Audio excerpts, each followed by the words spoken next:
I want you to go onto michaelsavage.com, but I warn you, before you download this story, I warn you, if you're a depressed person, don't do it.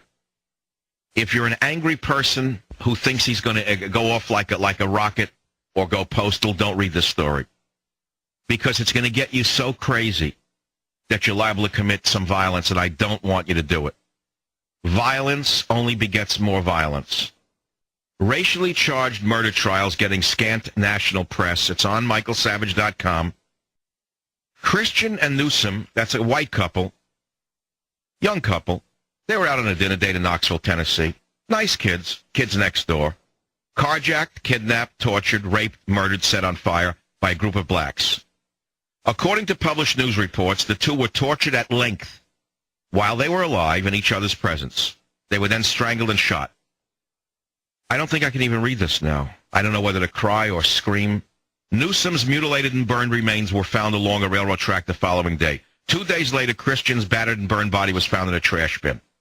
The suspects were quickly arrested and charged with carjacking, kidnapping, rape, premeditated murder, theft, and robbery. It's a gigantic story. Not covered. Wolf Blitzer, that empty piece of garbage. Wolf Blitzer, that thing that should never... I can get myself in real trouble right now if I actually told you what I think of these people. So I'll go on with the story.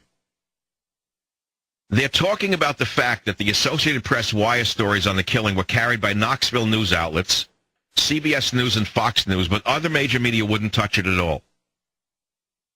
Search of the Nexus database found that the May 8th story on this website, aside from this one, no other major media outlets have reported the case. ABC, CBS, NBC, CNN, and New York Times would not return calls. They wouldn't cover it.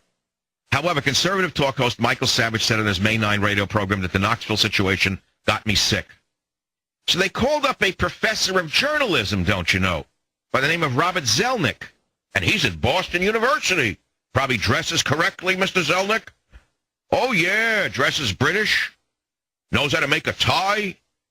Knows how to smile at a cocktail party with politicians, Mr. Zelnick. Moved himself up from the needle trades in 1-2 generations.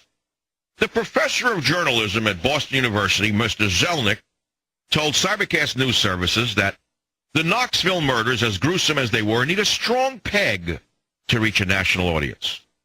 He said racism would certainly be one. Celebrity involvement would be another.